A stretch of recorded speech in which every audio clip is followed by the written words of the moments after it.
Hello, fellow Crusaders, and welcome to today's episode. My name's Sean Waskrug. With me, as always, is Brian Michaels. And today we're reviewing Supergirl, the latest film in the new DC universe with James Gunn.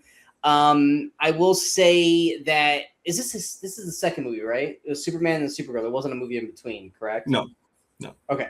It's like I feel like there's another one, but it's all the TV stuff. Yes, but this is the second film in the new James Gunn universe for DC.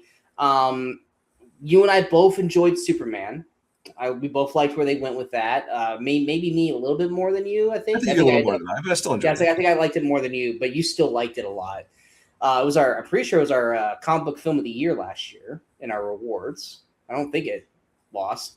But now we're on to Supergirl, which is a movie that I don't think you and I were really excited for, but we both were happy with the casting choice of Millie Alcott. Mm-hmm. You watched House of Dragon, right? Yeah, I remember we watched House of Dragons, and then the episode where they did the time jump to when it became, I'm blanking on her name, but yes. But it became her. Once Millie Alcott was no longer on the show. We're both like, oh, we want her back. And I think she came back like once or twice for short flashbacks, but other than that. Yeah, it was like when Damon was like hallucinating, like he has a scene with Millie Alcott last season. We're all like, yay! But I think the thing is that we both love. Not to go on a House of Dragon little side piece here.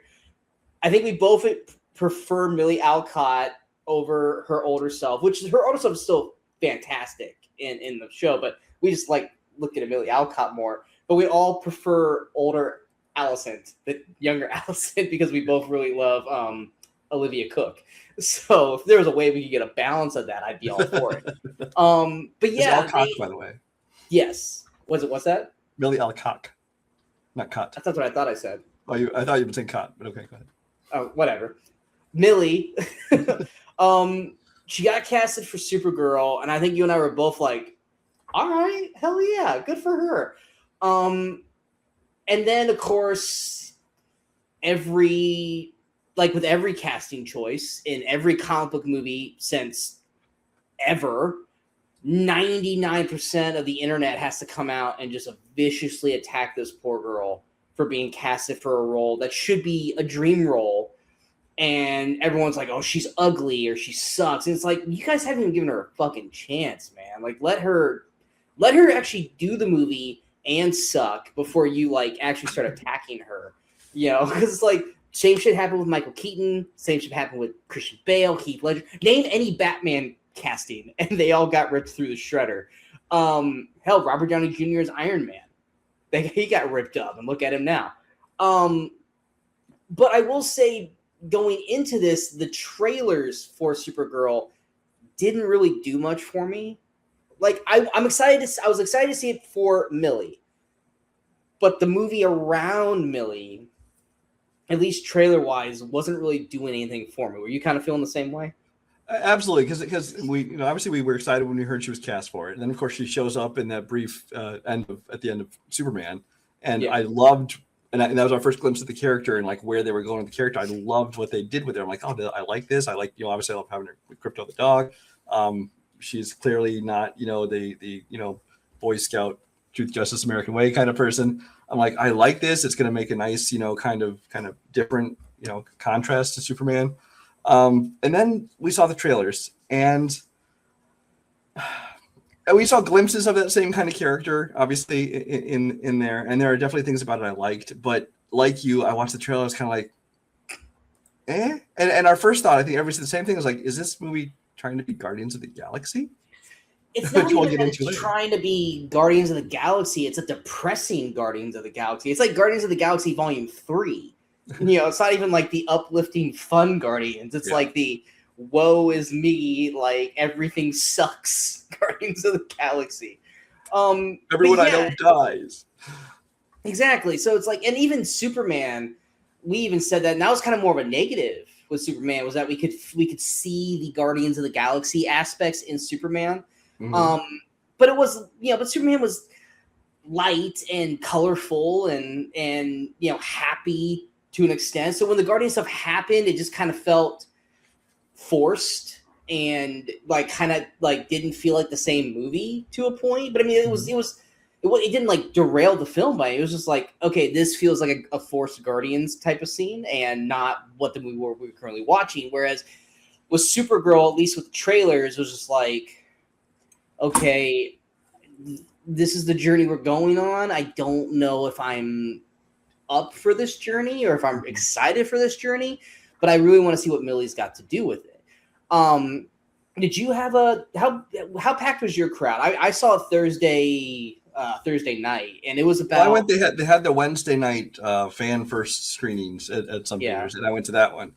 So I'm a few days removed from that at this point, but it wasn't packed. I want to say, but my theaters rarely get packed unless like opening night of like Avengers or things like that. I'd say my theater was maybe half full. I went at I think it was 6:45 on Thursday, and I think maybe 30 people were there, which I'm like, I mean, it's Thursday, but it's also summer, so the whole it's Thursday is not that big of a thing. Now, granted, we could have gone on a Friday and it probably would have been bigger, but at the same time, I wasn't really I walked into it expecting it to at least be 2/3 or half full, and I was walking in and I was like, oh man, wow. I was expecting oh man, I'm gonna have to go in there and probably tell someone who's sitting in my seat to get the fuck out of my seat. I was like, no. I came in, sat down, and didn't have a worry in the world. I will say this, and this is nothing against the movie. This had the weirdest trailer reel. You go to a movie and it's like, okay, this is a Disney film, so it's all Disney films, or this is a Sony, so it's all Sony. This one was grabbing every genre for all ages, and I was just like you would have the Minions, and then you'd have Sense and Sensibility, and then you would have How to Rob a Bank, and then I was like, there is no rhythm to this trailer reel. It's like I feel like they figured this is one of those 4-quadrant movies where it's men and women and old and young, and there's going to be a good mix of everybody. It's let's just appeal to all of them. Yeah, I just every trailer just kept coming on, and I was just like, man, you could have at least put this in an order that would have made more sense, because he went from high action to Sense and Sensibility to a kids cartoon to robbing a bank to this. Then I'm like, there's. It's just they spun a wheel and just threw it on there. But going into actual Supergirl, I don't know how much we'll have spoiler talk. Do you have a lot to say spoiler wise? No, I will say one thing that I want to comment on, but well, actually, I can do it. I can do it without spoilers. Okay, because I think we could talk spoilers. I don't know off the top of the head right now if I have a lot. If you think one, we'll just save them for the end. Exactly. I'm just saying that for everyone, we're doing a non-spoiler review. If we decide to talk some spoilers, we'll let you guys know before we get into it. But we're not currently planning to do a spoiler discussion, so it won't be as long of a video as we normally do. But let's go ahead and jump into it. I guess I'll go first because I always make Brian go first when we do this. So for me, and after I watch the movie, usually I get my thoughts, and then I start kind of looking at everybody else's.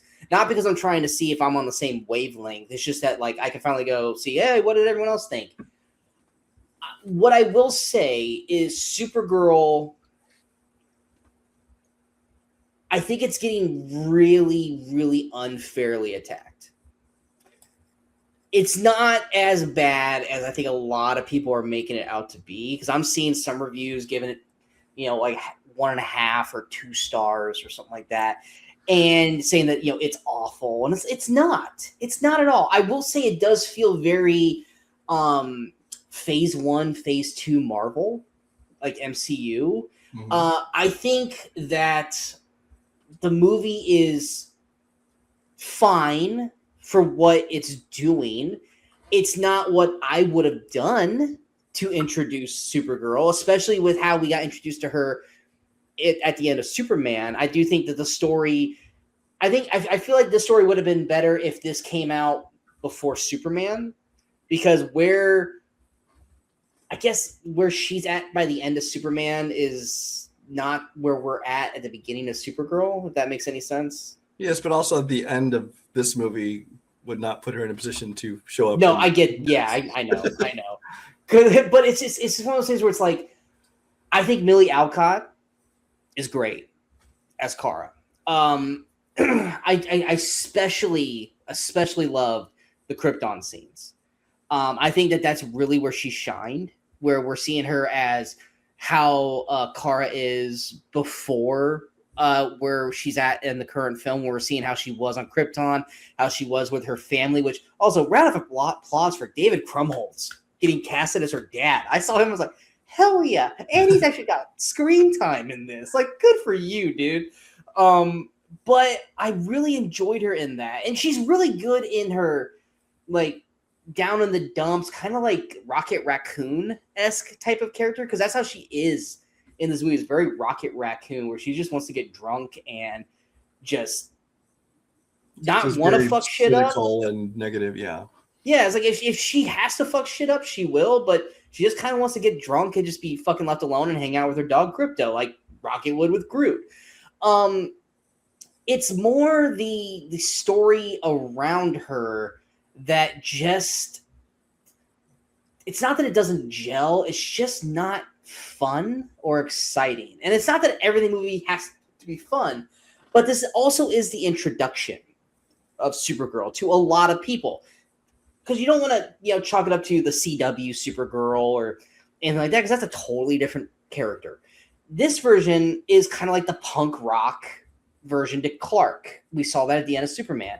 And instead, it's more of a lush, drunk who is mourning her parents, which it's Iron Man 2.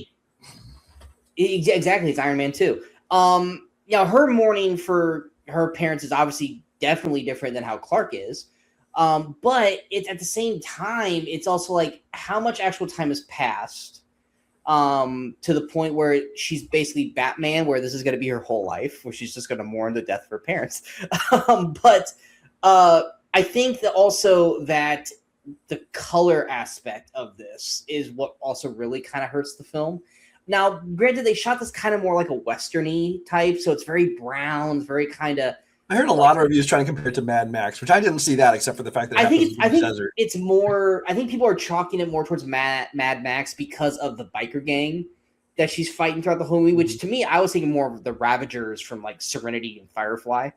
That's what I kind of, because that's where my brain was going. Well, so I can see where they're going Mad Max, especially with like Lobo. But yeah, it's just more just kind of droll and not really. I don't want to say exciting, because there's exciting moments in the film. It's just that it's like everything's just brown. Like the worlds don't feel different. It just feels like they went to like downtown in one planet to outskirts to over here. It's just like there's nothing that really makes like with Superman, you could tell when they went to different areas, and it felt more alive in Superman. And Supergirl just feels very much like a TV show to a point, which I almost feel like what I was watching was like, could this have done better if they did a season of Supergirl before they went into a movie so they could get all this shit out of the way? I know you hate the shows, so I get that. The villain is a Krem. The actor is fine.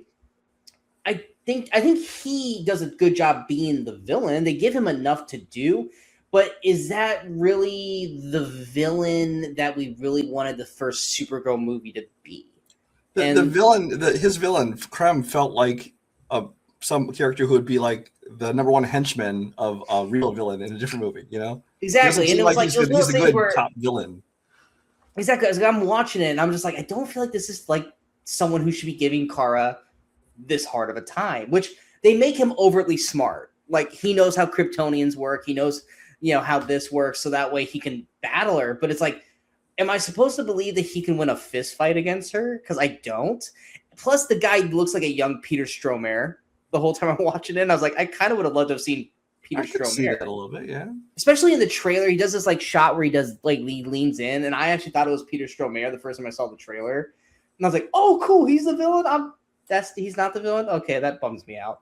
But the villain part, it works to a point, but I don't feel like it was the right choice. It was kind of like with Thor: Dark World, where they went with the elves, or even That's the first villain I thought to compare him to, is like that, like the main villain of or even Dark World, which is like just this forgettable.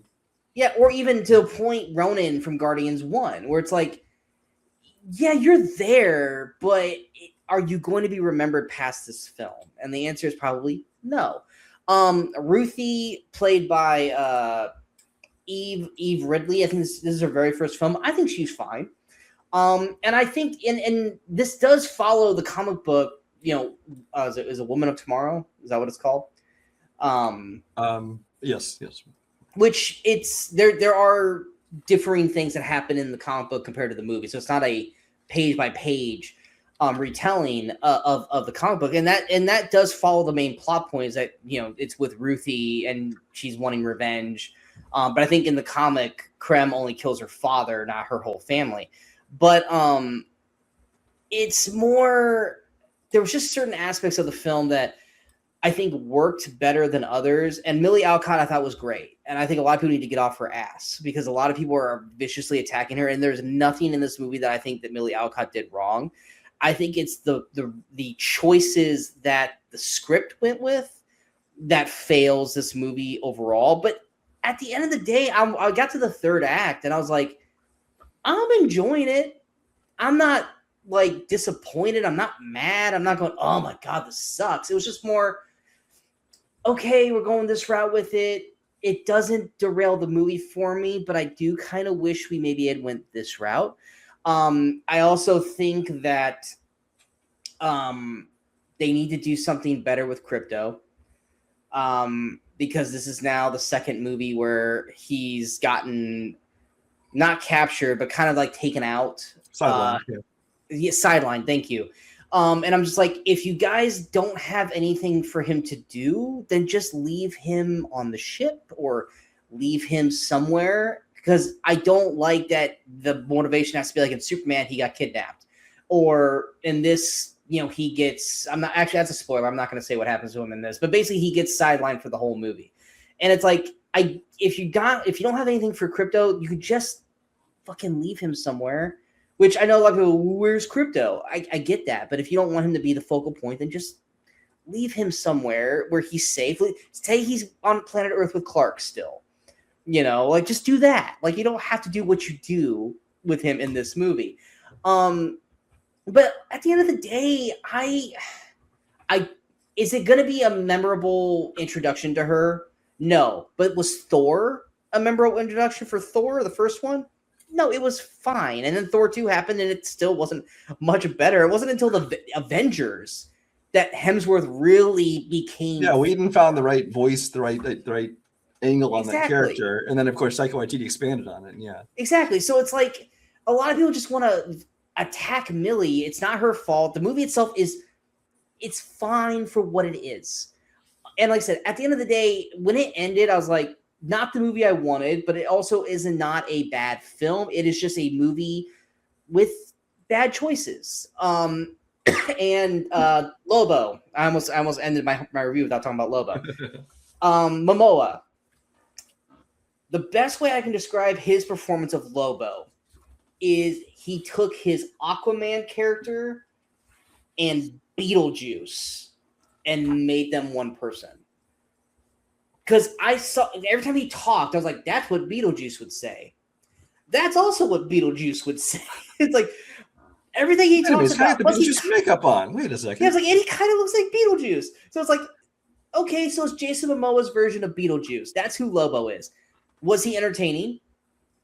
To a point, sure. Do I think he was needed in this movie? Fuck no. Am I mad that he's Lobo? Hell no. Apparently this was the role that Momoa was born to play. But I do feel like he was forced into this. I know for a fact he's not in that comic book, so he definitely was forced into the film. Yeah. I'm not mad that I saw him, but it was also one of those things, kind of like with other Guardians films, when certain characters are in the movie, you're like, was that person needed in this film? No, he was not. So at the end of the day, I am more positive. I know I sounded like I attacked a lot about Supergirl, but I did actually enjoy the movie for what it was. it is not like Superman where I'll go back and rewatch it a few times and be like, I'm having fun with this, because there's not a lot of fun to be had in this. But I'm still going to give it a 3.5. I think it works. When it works, it works. And I think Millie Alcott is a great Kara, and I can't wait to see what they do with her. I just think that the movie around her didn't support her the way she was supporting the movie that was around her. I think she did more work to make the movie passable than the movie did to help her with her introduction to the DC. Brian, what's your take? Well, that's kind of exactly my main thing that I've actually said in my review, is that I really like this version of the character that they've created here, of Supergirl. And I really like Millie Alcock in that role. I think she's playing it perfectly. I think she's a great Supergirl. I can't wait to see where they go with her. But as you said, and I said as well, the movie around her does not live up to that. It does not give her the support she needs. I think my problem with it does have, it's like this desert thing. It's very bland, but also just the fact that it's so much, cosmic and spaceships. I would have preferred like an Earth-based story for her, because I felt that this movie, just like we suspect from the trailers, did feel like it was trying to be like a Guardians of the Galaxy kind of thing, which the part of what worries me about that is that, because, we got James Gunn, obviously, the Guardians of the Galaxy movie, and then he made his Superman, which it doesn't necessarily feel like that, but in terms of the humor and kind of the style of it and where it's going, it has a definitive James Gunn feel to it. And this feels to me like I would want this to be its own thing. I don't want every movie in the DC universe to feel like that James Gunn style and tone to it. Especially when it was directed by somebody else too. Yeah, it feels like then you feel like James is going to get directors for hire, and they're going to basically try and like keep his style, and I don't want that. I want everything to have its own thing, because James Gunn, in his own little corner of a universe, like doing Guardians in MCU or doing Suicide Squad and Peacemaker or Creature Commandos DC, that's fine. But if the whole universe is going to be that, I'm not sure that's what I want to see. But that seems like that's where it's going. But you'll have to wait and see in the future. The story, I thought, wasn't particularly interesting. I didn't care about Ruthie. I didn't care about her family. By the way, it's all her brother's fault. Let's just say that. No, can't say that as spoilers. But yes, I agree. Literally everything happens because of her brother. Yeah. Well, and then I will say, I'll say that for the end in case it's a spoiler. But yeah, the story to find interesting, and I am going to reference, because it's at least hinted at in the trailers, if not, I think, shown in one of them. You're not going to win a point to be hurting a dog. I'm not going to say what happens, but it happens very early. Yeah. And that already, you're setting yourself on a bad foot with me. The villains I thought were bland and forgettable. It just seemed like I said, it seemed like the gang of random henchmen or villains that someone meet before they get to the boss level, whatever you want to call it, the main villain. And Jason Momoa as Lobo, it seemed like perfect casting, right? It's like, this is the role he was born to play, because he looks the role, he's got the right attitude, because he's always been kind of a Wolverine meets Deadpool kind of thing. Honestly, I think he would have been a fantastic Sabretooth.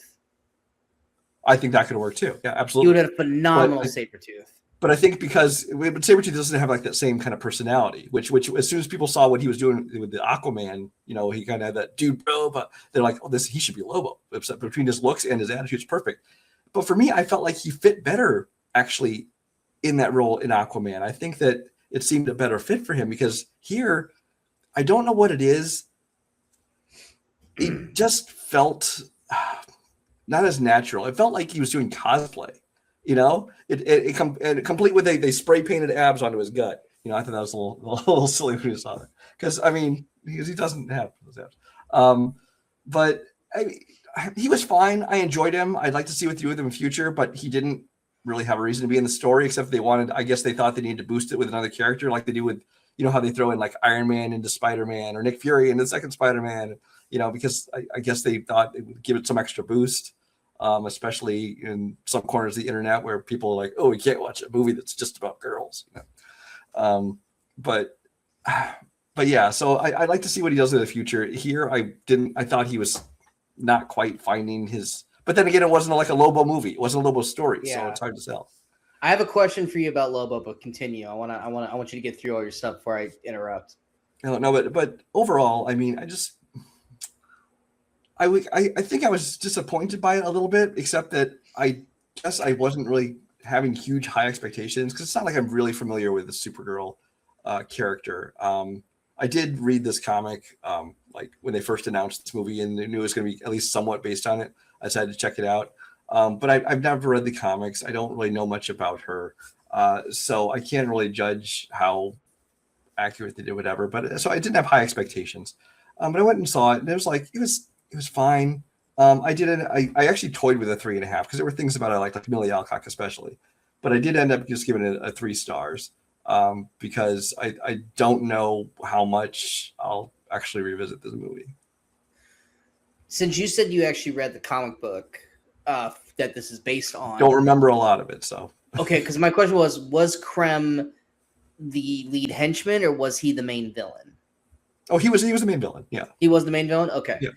Because it's also one of those things, too, where it's like people are attacking this movie for what it's doing, but it's like, well, it's literally based on the comic book Woman of Tomorrow, and this is following, for the most part, that script. So it's like the general plot of it is, yeah. Yeah, so it's like it is following a girl named Ruthie who wants revenge on Krem for killing her, in the comic book, her father, and Supergirl helps her. So is it that the movie itself is not exciting, or is that they chose the wrong comic book movie or the wrong comic book to base her first movie on?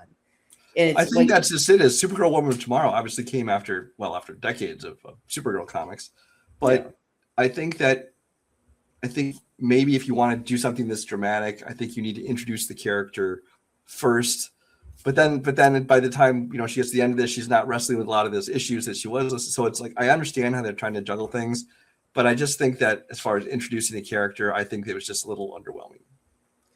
Yeah, because I say that was my thing too. It's just like you can attack the movie for all you want, but it's following the comic, and the comic, for the most part, this is how the comic goes. So it's like it's more their choice for what they decided to do the movie based on than more the execution of it. The question I was going to ask you about Lobo: do you think you would? And this is kind of an unfair question. I'm going to ask it anyway. Do you think you would still feel the same way about his performance as Lobo had he not done Aquaman already? Was it because he was Aquaman and you already had Aquaman in your brain that made maybe his performance as Lobo not fit?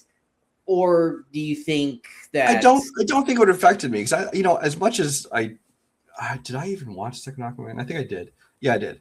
One time. But the first Aquaman, I was surprised how much I actually did enjoy it. It definitely has its problems as well. But he was another one. I loved him in that role. I loved the character he created. And obviously, we'd already seen him in, and then we saw him in Justice League and stuff. So I liked him in that role, but I don't think that affected this one at all. I think it was more like this one seemed like it was even more perfect for him. It's like that one, they managed to adapt Aquaman to kind of a version that Jason Momoa could play perfectly. But Lobo seemed like this is made for Jason Momoa. And and like I said, he's hitting the beats he's supposed to hit. It just, I don't know what it is. If it's the writing, I don't know if it's what it is about it. If it's the fact that, like I said, it wasn't really his story. He's kind of like a small side character in this, but it felt kind of forced. It felt like he was just kind of cosplay. Like I don't know. So would you be more interested if he got his own Lobo movie, or would you be more like he needs his show? Like, would you be more inclined to see a Lobo show or a Lobo movie? Well, I don't really care for shows very much. Yes, but the DC shows you seem to be more at least okay with. I mean, we still have to see how Lanterns does. Yeah. But, I mean, you liked Peacemaker and you liked Creature Commandos. Yeah. So, I mean, I'd be open to watching either one. I would rather watch a movie of Lobo, but I don't know that they would give Lobo his own movie because he's not. I would say, is Lobo strong? He's not a marquee name like Batman, Superman, Wonder Woman. These people, even if you go down to like Green Lantern, even fucking Green Arrow, people know that more than Lobo. Lobo, I had never even heard because I by the time Lobo was introduced in comics, I think I'd maybe seen him on like the shelves, but I wasn't reading comics anymore, so I had no idea who he was except for what he looked like. And then that was kind of my thing too. Is that like I recognized the character, but I never knew what his name was. Yeah, and so it was just like, oh, that guy. I don't know his name. So I don't know that they would. I think if they were going to make a movie of him, I think they had to have him at least show up in this, if not maybe other things as well, before they try to do a Lobo movie to get people introduced to the character. Because otherwise, nobody's gonna be like, "Who the fuck's this guy?" We're not gonna go see that. Basically, kind of like what they did with Millie in Superman. Yeah, like a backdoor introduction to leads into Supergirl, whereas this is like a backdoor introduction to whatever they decide to do with Lobo. Unless maybe that's their version. Because like again, here there's no post-credit scene. So maybe that's their version. Instead of doing actual post-credit scenes, it's like, well, let's just introduce somebody who will continue on in their own story after this. There was that one part at the end of the movie, and this is not a spoiler, so guys don't freak out because I'm saying it's the end of the movie, where it looks like he leaves and then he just comes back to see the end. And it's like, why did you come back? like you came back because you're Jason Momoa and you wanted people to remember Lobo, but it's like he had a definitive exit. And then they bring him back around just to like watch what happens. Like, I'm pretty sure he wouldn't have done that. You just want people to keep remembering that he's Lobo. It's like he was definitively gone. So, but yeah, those are our non-spoiler thoughts. I gave it 3.5. Brian gave it a 3.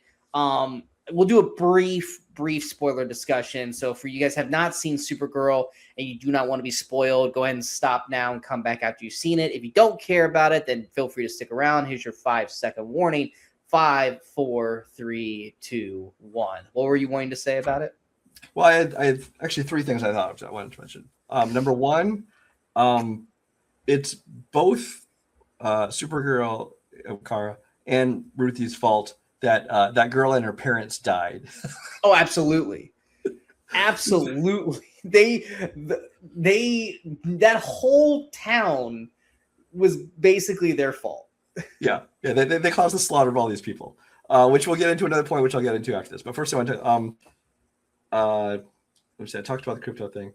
I hope the ending doesn't mean they're going to change Kara, because, like I said, the end of Superman, I was like, oh, I love this version of Supergirl, but now it's like, oh, she's like, oh no, I'm done with my pub crawl or whatever. It's like, I don't want her to just be a boring, just normal superhero. I mean, she just have to be an alcoholic where she's always drunk, but I liked her being that, kind of like, fine, I don't want to be a superhero. But someone wrote this, and I was like, that's actually a really good way to explain them. If they to keep it that way, is that Clark is the message of hope, Kara is the message of consequence. And it's like, as long as you can continue that, because Kara, and that was one of the kind of the big stable points throughout the film with Ruthie. Ruthie wanted to kill Krem. She had to kill him. And her and Kara kept on, like, you don't need to do that. It's not going to change anything. It's just going to make you feel worse. And I kept waiting for, like, did you kill somebody? And it just, and it's affected you because you haven't done anything to, like, you didn't kill Krypton. You didn't kill your parents. So it was like, she keeps, like, hitting this beat on Ruthie, like, don't do it. It's not going to make you feel any better. It's going to make you feel worse. Where it's like, okay, then what did you do, Kara? But then at the very end, she straight up kills Krem. Which I'm just waiting for the internet to lose their shit, because like I said, I'm not familiar with the character so much, so I don't know if she's the same as Superman. But people are like, Superman doesn't kill people, and he killed Zod. Yeah. Fuck you. So I'm just waiting to see if they all jump on her. Dude, if he didn't, I'm gonna. Here's my thing: is I'm okay with it, because the whole story, the whole idea, concept, plot point, whatever, of oh, don't kill them, don't stoop to their level, you'll regret this. Fuck you, kill that motherfucker is what she should have done. And I'm so sick of these stories like, no, don't kill them, we can't be like them, we have to be better than them. Because every time it ends up with somebody else getting fucking killed or something because you wouldn't kill them. It goes, Saving Private Ryan or 100 other movies before that. It's like, no, fuck you, kill that motherfucker. In Man of Steel, Superman had to kill Zod because if he didn't break his neck, he was going to murder a whole family with his laser eyes. Shut the fuck up about that. I'm so. I completely agree with that. He was no, I know you do. He was in literally a lose-lose situation. He did the best thing he could do, which was to kill Zod. If he didn't kill Zod, Zod was going to kill hundreds to thousands to millions more people if he had kept him alive. Same thing would have gone with this one if they had kept Krem alive. I'm like, Krem knows who you are. Krem knows Krypton, or not Krypton. Kryptonite can kill you. He literally was smart enough, which I thought that was so clever, when he parks himself on a planet that's got a kryptonite moon. I was like, that was actually really fucking smart. Why you would ever go there is stupid, but that was smart for him there. And then he's got, he had the arrows. I'm like, for Kara and even for Clark, that's someone you don't want to keep alive. He knows how to take you down. Plus, if you left him alive, he's just going to keep coming after you. This guy is not the type who's going to be like, oh, I'm so glad I survived, I'll stay the fuck away. No, he's just going to keep coming back with more people. So that needed to end. Yeah. What's that? I'm glad Kara killed him. Oh, yeah. I do think that it should have been Ruthie that did it. I think that, if anything, have Ruthie, like, you could have done like the Bad Boys kill, where it was like she wasn't going to kill, or Kara's like, I'm not going to kill you, and gives the sword back to Ruthie, and they go to walk away, and he was maybe going to shoot her with another Kryptonian arrow, and Ruthie just throws the fucking sword and kills him, so Ruthie could have her fucking moment where it's not revenge. She was literally doing it to save Kara. So that way Ruthie could still have. What's that? That's where I thought it might go. Because I believe in the comics it happened the same way as in the movie, but the movie I felt like was going to go where you were talking about, but it didn't. Yeah, but it's like, no, she did it because he shot her dog, which I'm like, okay. And plus, there were so many times. Well, I think she also did it for Ruthie. She actually, the killing shot said this was for Ruthie. Yeah. Well, yeah, she did it for that too. But there were so many times she could have grabbed that fucking antidote. Like, there's so many moments where she could have grabbed the antidote. It was kind of like in Masters Universe where he kept dropping his sword, and we're like, there's so many times. None of the bad guys, that's what they're after. They're just like looking at it. What? Yeah, there were so many times in the movie I'm like, I've lost track of how many times Kara could have grabbed that fucking antidote and just could have, like, she could have grabbed the antidote, sped off, dropped the antidote off to the witch doctor lady, and came fucking back, and the fight would have still been happening. Like, here's my question about this whole antidote thing, and this is the other thing about Krypto I was trying to remember. I might have missed a line. I might have missed something that was said to explain it away. When Kara, when the family used Krem's poison to give to her, she made herself throw up, and then she went up and got some yellow sun, and she was fine, and she went on with her the rest of the movie. Why didn't you just make Krypto throw up and then bring him to the yellow sun? And I think it was more so the movie can happen, I guess. Well, they weren't on a yellow sun planet. They were on a red sun planet. So he was not, at that point, he wasn't even super. He was normal. And then he got shot. So it probably passed through him more like a normal human at that point, instead of where Kara was on a yellow planet or a yellow sun planet already. So it maybe didn't affect her as much. And because it got shot into him instead of drinking it. I'm coming up with bullshit answers. And that may be what it is. I was thinking about that. I'm like, well, why didn't they just do that? But that makes sense. But yeah, I think it was more or less because they were on a red sun planet, and at that point, Krypto was just a dog, and she would have had to, because even at that point, she had to get on a ship to get to a yellow sun planet, and so it's not like she could have just picked him up and flown away, because she couldn't fly. Mm-hmm. And B, she would still have to wait for transport, which once again they would have ran into those pirates. But yeah, could she have just taken Krypto with her and it would have healed him? Maybe. Who knows? But yeah, there was at least 10 opportunities that she could have taken that fucking antidote off of Crab and just done that. Like, there's times when she's holding him up against the thing. I'm like, just fucking grab it, stuff it down your suit. Your suit's pretty fucking tight. He ain't gonna be able to get to it.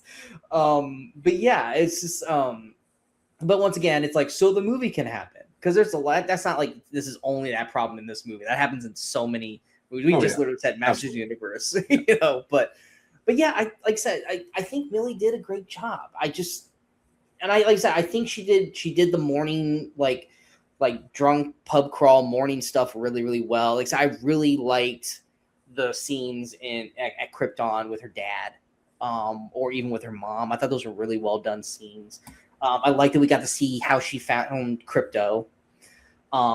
So we got to have that little moment as well. So like I said, there's a lot to like in this movie. I think everyone is just immediately going to the negative because it's a comic book movie and everyone's got to go. I will say that at least in the reviews that I've read and followed, and most of the friends on my like Letterboxd feed and stuff have been kind of in line with me. Well, both of us, but I think in me, because it seems like most of them are on the 3 to 3.5 range, and they're all saying the same thing about Millie Alcock is great in the character. It's the movie around it that's not as good. That's what my experience. But then I don't read a whole lot of other reviews. So yeah, I'm more seeing just random bullshit on like Twitter X, and I'm seeing like the rando reviews on Letterboxd where people are trying to make it all political, or saying that it's lifeless, or all this other stuff. And some people are saying it's a waste of an introduction, which I mean, yeah, but it's still an introduction. Like I said, chalk this up to an MCU Phase 1, Phase 2 movie.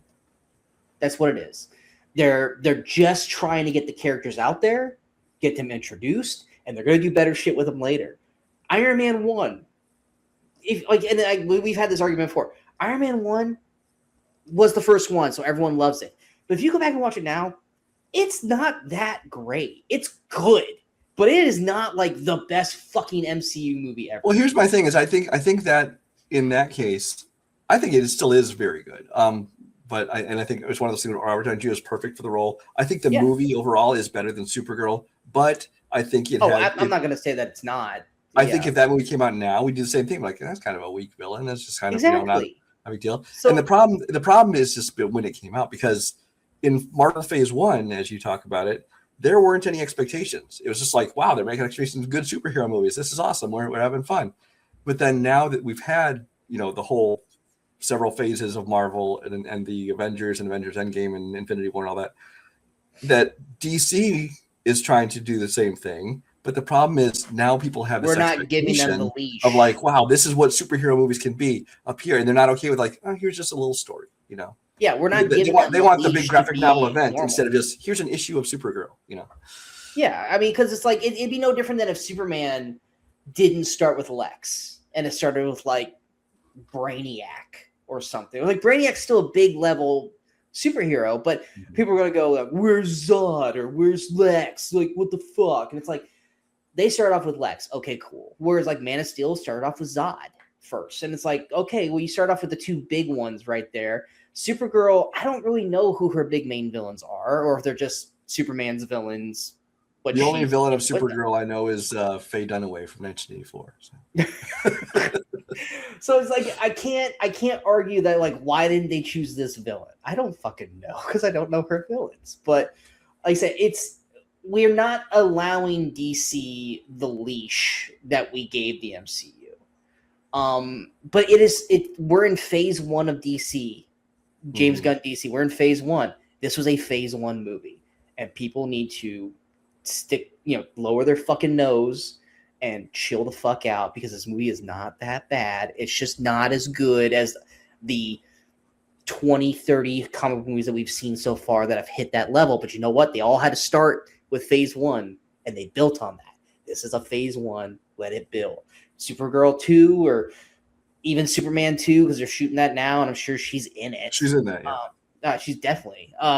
They're going to build on it and then let them have, the trust that they're going to make a second film that's going to be stronger and go from there. Just chill the fuck out and stop blaming Millie Alcock, man.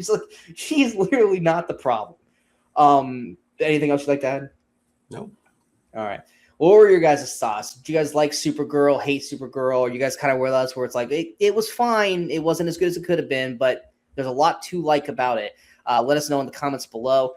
Coming up next, we are at the half-year review mark, which means that we are coming out with our best of the first 6 months of 2026, where Brian and I will be going over our top 10 best films, top 10 worst, and our most surprising and disappointing films of 2026 so far. I will say this as kind of a precursor. This is the weirdest top 10 that I've ever had. It is such... I was looking at it today, and I'm like, I'm not mad at it, but my God, this is the weirdest. You could have given me a million chances to predict my top 10 in January, I never would have predicted this top 10 for me. Oh yeah, mine's got a lot of things I did not expect to be on there, and I have some that I think are going to really surprise you. There's going to be something that are going to surprise you. Yeah. It's like, I don't know why, but this is going to be the weirdest top 10 I've ever had. It's going to be a fun episode. That's coming out here this week. We're probably going to shoot it tomorrow, and it will probably be out around midweek. But that's what's coming up, and then we move on to the last 2 months of the summer and into the last 6 months of 2026. So we got plenty of stuff to talk about. We're still kind of figuring out the new show and figuring out what we're going to do with that. So once we figure out things, we'll let you guys know. But until next time, we are the Movie Crusaders. I'm Sean Waskrug. That is Brian Michaels. And until next time, in case we don't see you, go watch some movies and go have some fun.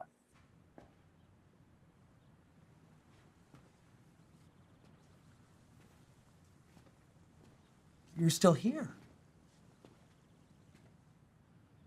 It's over. Go home.